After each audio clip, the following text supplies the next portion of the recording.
Hello दोस्तों, मैं हूं इंजीनियर आशीष कुमार। आपका हमारे यूट्यूब चैनल एक्सपीरियंस विद आशीष में आपका स्वागत है। आज हम अपने नए टॉपिक के साथ में आए हैं। What is curing. क्यूरिंग हम तब करते हैं, इसलिए करते हैं ताकि हम अपने कंक्रीट की स्ट्रेंथ को बढ़ा सकें, कंक्रीट की स्ट्रेंथ को अचीव कर सकें जिस स्ट्रेंथ के लिए वो डिज़ाइन किया गया है। अब सवाल ये पैदा होता है कि कंक्रीट की स्ट्रेंथ के लिए क्यूरिंग ज़रूरी क्यों होता है।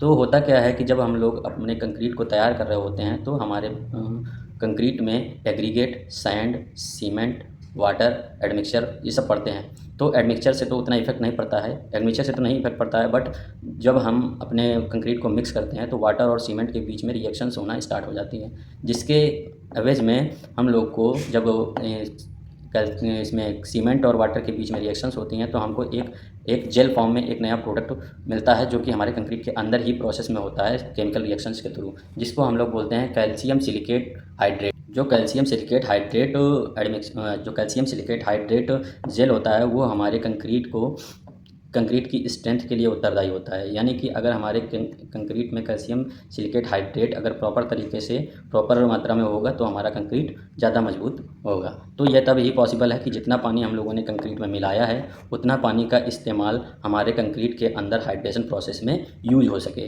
यानी कि अगर हम अपने कंक्रीट से अगर हम कंक्रीट में क्यूरिंग नहीं करेंगे तो जो हमने वाटर उसमें मिलाया हुआ था, मिक्स किया हुआ था, वो वाटर हमारा इवेपोरेट होके इन्वायरमेंट के टेम्परेचर पे इवेपोरेट होके कंक्रीट से बाहर निकल जाएगा। तो जब हमारा वाटर वेपर बन के बाहर निकल जाएगा कंक्रीट से, तो हमारे कंक्रीट के अंदर वाटर की मात्रा कम हो जाएगी। वाटर की मात्रा कम हो जाने से हमारा क्या होगा, कैल्शियम सिलिकेट हाइड्रेट जो जेल बनेगा उसका बनना कम हो जाएगा, स्लो हो जाएगा और उस बाउंडेशन कम हो जाएगी, जिस प्रोसेस की वजह से हमारे कंक्रीट के सभी रॉ मटेरियल बाइंड अप होते हैं एक दूसरे में, तो वो इस वजह से उसकी स्ट्रेंथ कम हो जाएगी। यानी कि अगर हम कहें तो सीधे सीधे शब्दों में कि अगर हम उसमें तराई नहीं करते हैं अच्छे से, तो अगर हम अच्छे से स्ट्रक्चर में तराई नहीं करते हैं तो हमारा जो वाटर कंक्रीट के अंदर का है वो जल्दी ही इवेपोरेट हो जाएगा और हमारे अंदर की कंक्रीट के अंदर की केमिकल सी रिएक्शन प्रॉपर्ली नहीं हो पाएंगी। इसलिए हम लोग कंक्रीट में क्यूरिंग करते हैं। ये चीज़ें तो सभी लोग को पता होंगी, मैं समझ के चल रहा हूँ, लेकिन फिर भी मैं बता देता हूँ कि कंक्रीट में क्यूरिंग करने के लिए सबसे ज़्यादा आवश्यक है 7 से 14 दिन के अंदर हम लोग को बहुत अच्छे से क्यूरिंग करनी चाहिए, बहुत ही अच्छे से।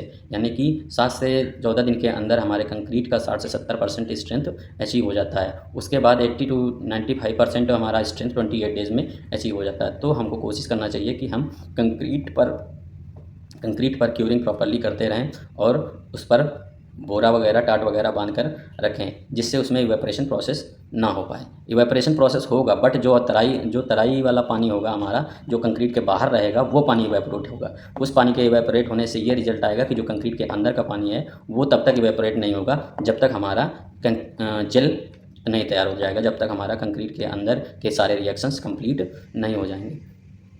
और अगर हम लोग क्यूरिंग कर भी रहे हैं तो क्यूरिंग करते समय भी हम लोग को ये ध्यान में रखना है कि हमको क्यूरिंग करते समय ऐसे वाटर का इस्तेमाल करना है जो कि हमारा वाटर किसी भी इम्प्योरिटीज़ से कोई भी इम्प्योरिटीज़ से मिक्स होने का मतलब ये है कि हमारा वाटर प्योर हो, जैसे कि उसमें ना तो एसिड की मात्रा ज़्यादा हो, ना तो एसिड की मात्रा खास हो, ना बेस की मात्रा हो, ना साल्ट की मात्रा हो। नहीं तो ये हमारे स्ट्रक्चर के लिए नुकसानदायी होते हैं और हमारे स्ट्रक्चर की ड्यूरेबिलिटी को कम कर सकते हैं, कंप्रेसिव स्ट्रेंथ को घटा सकते हैं। जैसे कि हम लोग को पता है कि हम लोग को क्यूरिंग और मिक्सिंग वर्किंग के लिए हम लोग को वाटर का pH वैल्यू 7 के आसपास रहना चाहिए। तो अगर हम उस हिसाब से नहीं मैनेज कर पाते हैं तो हमारा स्ट्रक्चर जो है फिर कमज़ोर हो जाएगा। क्यों कमज़ोर हो जाएगा? क्योंकि अगर हमारे वाटर का pH वैल्यू 7 से कम रहेगा तो एसिड, और अगर बहुत ज़्यादा हो जाएगा तो बेस हो जाएगा। 6.5 और 7 तक तो चलेगा, बट हम लोग का कोशिश यही रहता है कि वाटर में इम्प्योरिटीज़ ना हो। दूसरी चीज़ ये है, इम्प्योरिटी एक टेम्परेचर भी एक तरह की इम्प्योरिटी ही है।